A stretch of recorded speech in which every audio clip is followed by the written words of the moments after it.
कथेला सुरुवात करण्यापूर्वी नवीन असाल तर लाईक करा, आपल्या चॅनलला सबस्क्राईब करा आणि नोटिफिकेशन बेलवर नक्की क्लिक करा. काल सर्वांनी तुम्ही पुष्परूपी दिलेल्या शुभेच्छांबद्दल खूप खूप मनापासून धन्यवाद. तर चला वळूयात कथेकडे. सर्वांना नमस्कार. रॉयल शेतकरी भाग 202 मराठी कथा. आयसीयूच्या काचेबाहेर उभं असलेलं संपूर्ण कुटुंब सुन्न झालं होतं. अजून त्याचे आई बाबा आले नव्हते, कारण त्यांना माहितीच नव्हतं. आणि जर त्याच्या आईबाबांना माहीत झाले की त्याची ही अवस्था एका मुलीच्या प्रेमात झाली आहे, तर मग ज्यूस तर सोडाच, पण एसीपी चैतन्याचं पण काही खरं नव्हतं. कारण ते ठाकूर होते.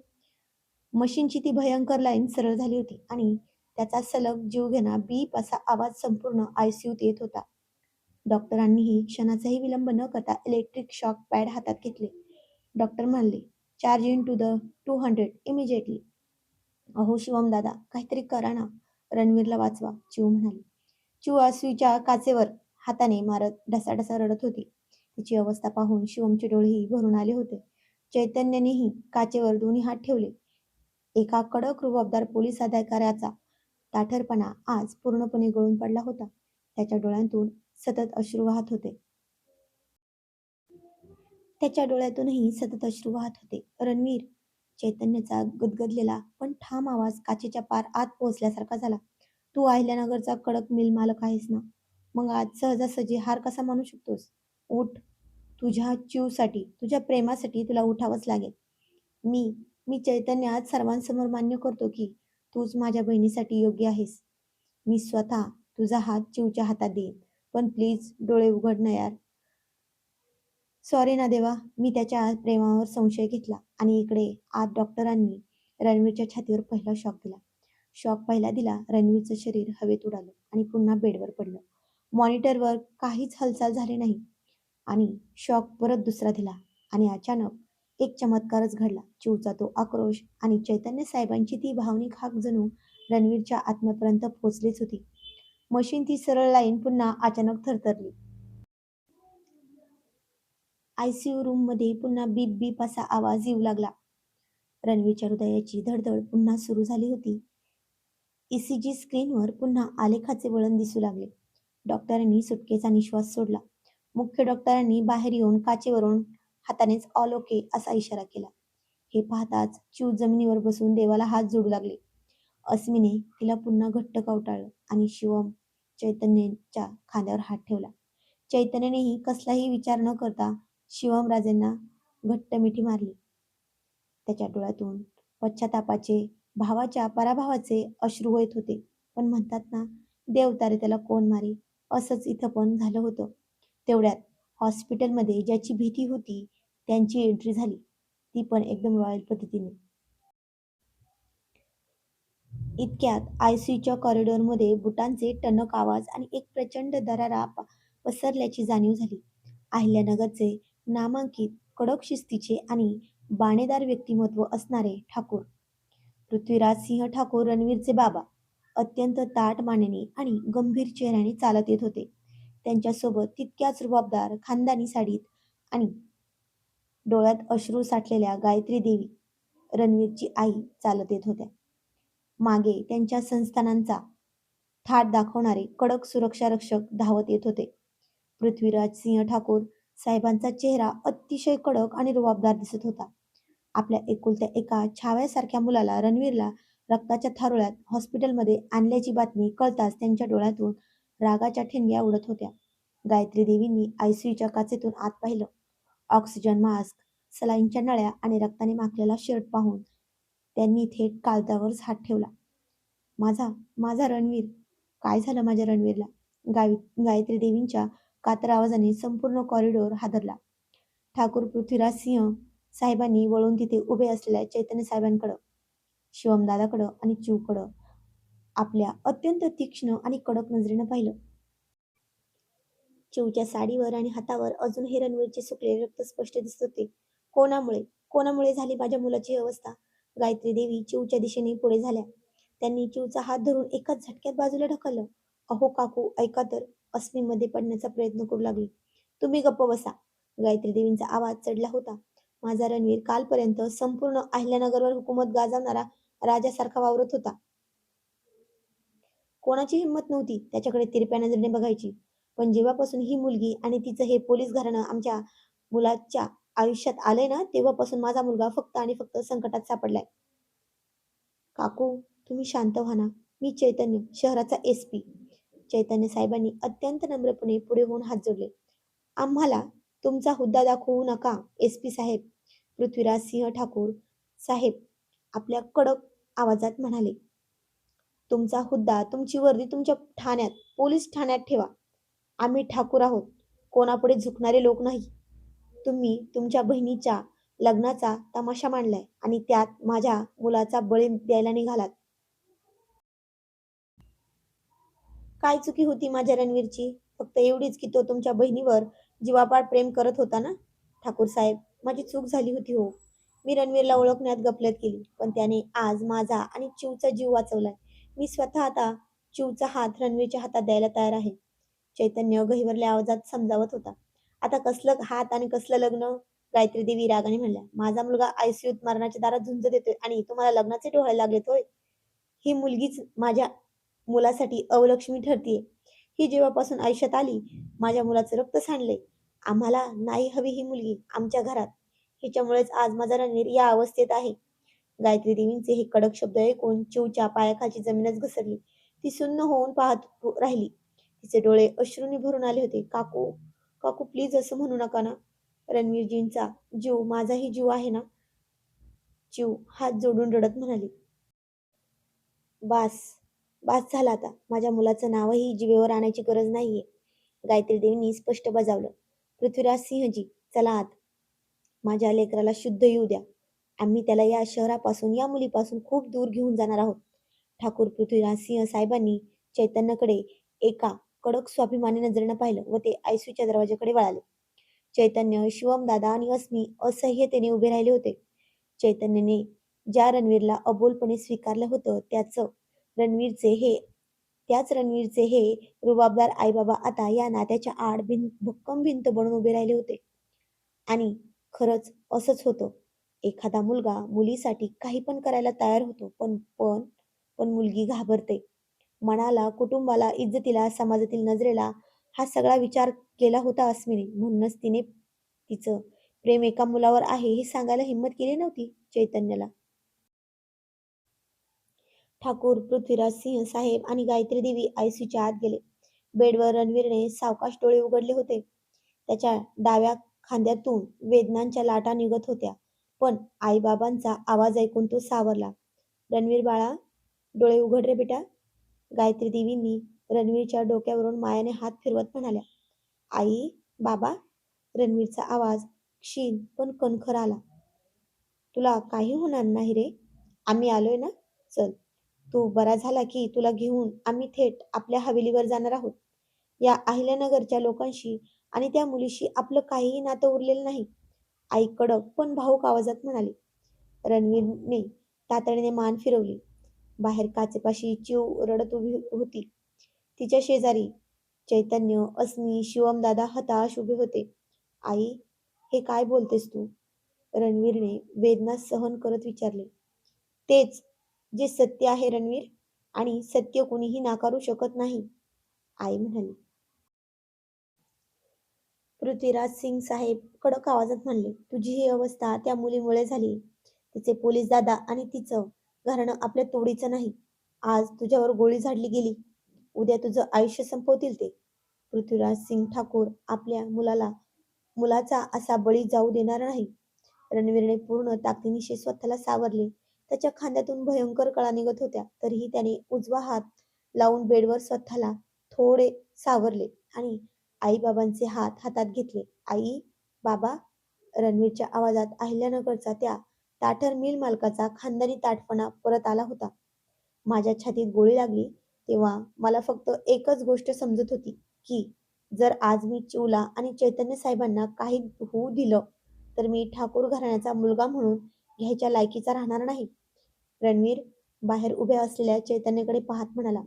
बाबा, चैतन्य साहेब पोलीस अधिकारी नंतर आहेत हो. आधी ते एका बहिणीचे पाठीराखे भाऊ आहेत ना.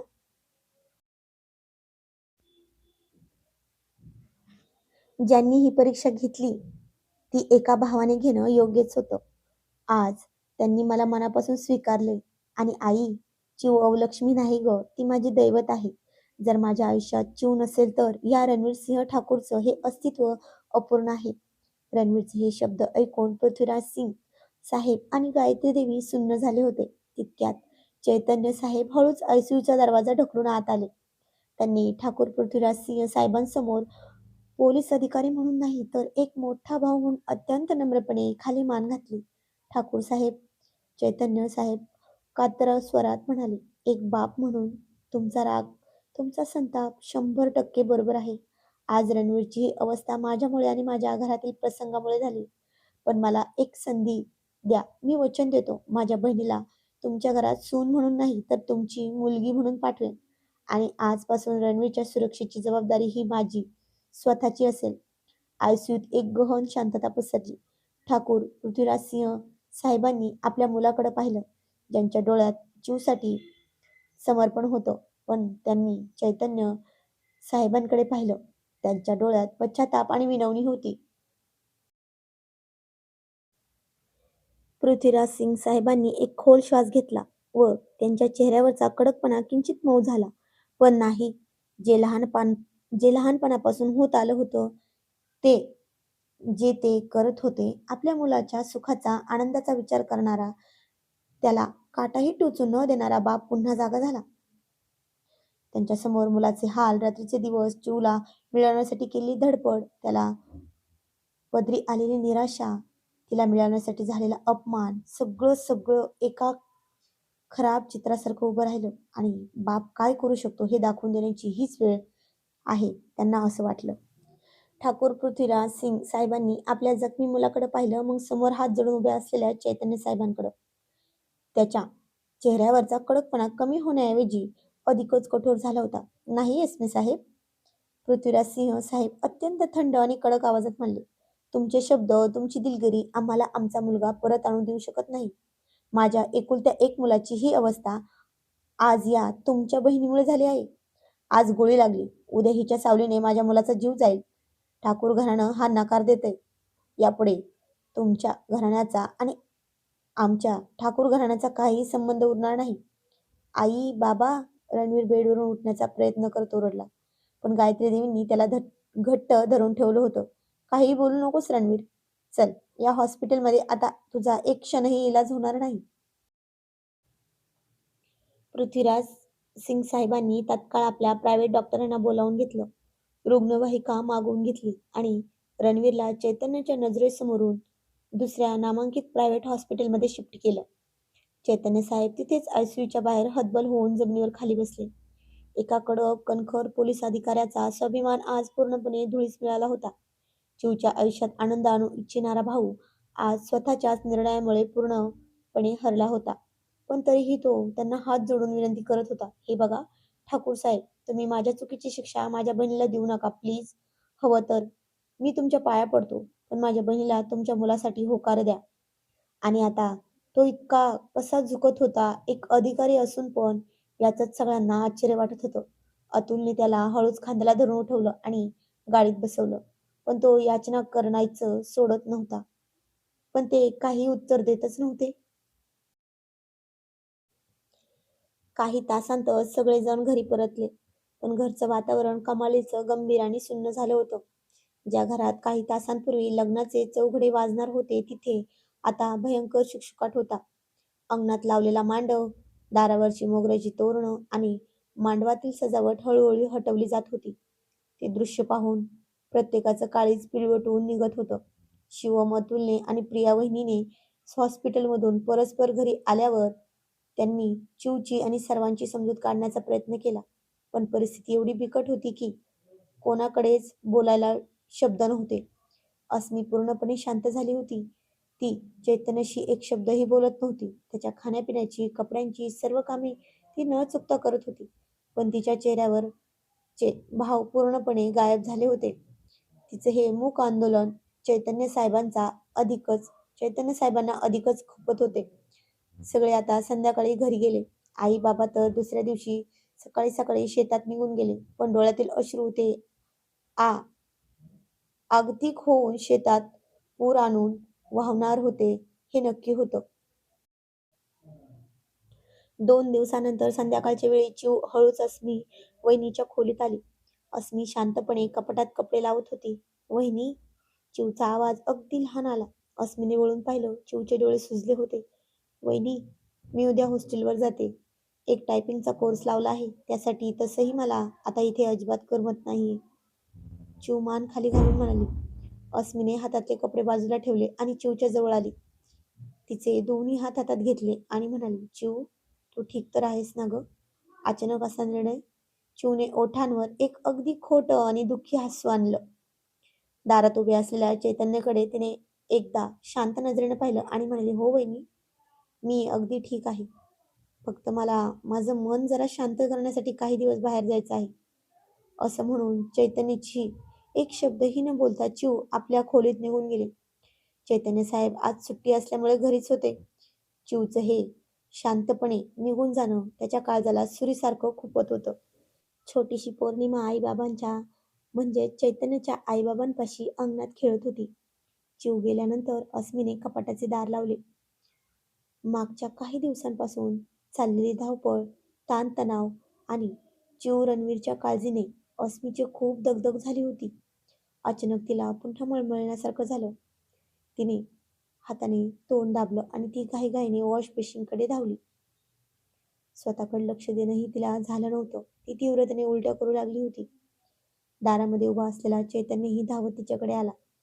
"अस्मी, काय झालं?"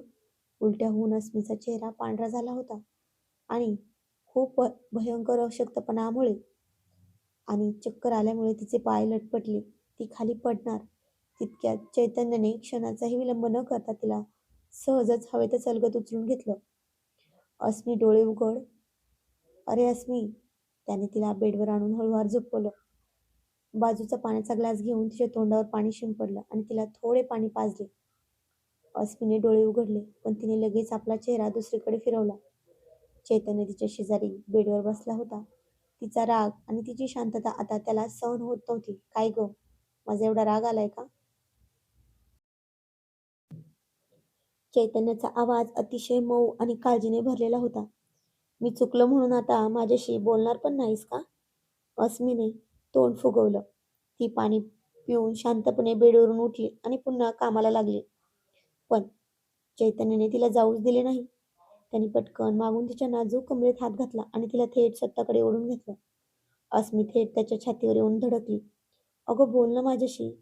चैतन्य तिच्या अगदी जवळ येत गालाच्या कोपऱ्यात हलकंसं हसत म्हणला, "किती राग धरशील आणि किती वेळ अजून बोलणार नाहीयेस? ते तरी सांग. आणि काय म्हणाली होतीस? एसपी चैतन्य ना?" अस्मीने तरीही आपली मान दुसरीकडे वळवली. ती गंभीरपणे म्हणाली, "मला काही नाही बोलायचंय तुमच्याशी. चिव उद्या हॉस्टेलवर गेली की मी पण काही दिवसांसाठी वाड्यावर जाणार आहे." चैतन्याच्या चेहऱ्यावर एक खोडकर आणि प्रेमळ हास्य आलं. त्याने तिच्या गालावर आलेली एक केसांची बट हळुवारपणे मागे सरकवली. "हो का मॅडम? वाड्यावर जाणार? किती दिवसांसाठी?" त्याने विचारलं. "माहिती नाही, पण चिव गेली की मी जाणार हे नक्की." अस्मी ठामपणे म्हणाली. "ठीक आहे, जा ना. तुला सोडवायला ड्रायव्हर गाडी घेऊन येईल." चैतन्य सहजपणे म्हणाला. "काही गरज नाही. दादा आणि वहिनी येतील मला नेण्यासाठी." अस्मीने लगेच उत्तर दिलं. तितक्यात चैतन्याने तिच्या कमरेवरील आपली पकड अजून थोडी घट्ट केली. तो तिच्या अगदी जवळ जात आणि तिच्या डोळ्यात पाहत अत्यंत प्रेमाने म्हणाला, "बरं जा. पण मला माझी दोन्ही बाळं रोज संध्याकाळी इथे माझ्यासोबत खेळायला हवी आहेत. हवं तर तू एकटी जाऊ शकतेस. पण माझी पौर्णिमा आणि हे माझं दुसरं छोटंसं बाळ इथेच माझ्यापाशी ठेवून जा." असं म्हणत चैतन्यने तिचे दोन्ही हात धरले आणि अस्मीच्या थोड्याशा वाढलेल्या पोटावर अत्यंत हळुवारपणे आपले ओठ टेकवले. त्याच्या त्या स्पर्शाने अस्मीच्या अंगावर सरसरून काटा आला. तिची सगळी नाराजी, सगळा राग एका क्षणात वितळून गेला. तिला लगेच समजले की हे साहेब तिला थेट नाही म्हणत नाहीयेत, तर अशी गोड अट घालून मला सोडून अजिबात जायचं नाही असं स्पष्ट सांगत आहेत. अस्मीने लाजून आपली मान चैतन्याच्या रुंद छातीत लपवली आणि चैतन्याने तिला आपल्या मिठीत घट्ट सावरून धरलं.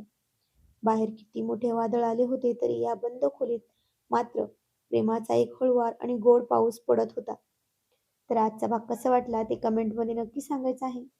उद्याचा भाग यापेक्षाही जास्त इंटरेस्टिंग आहे. तर जाणून घेऊया पुढील कहाणी पुढील भागामध्ये. तोपर्यंत धन्यवाद. Thank you for watching.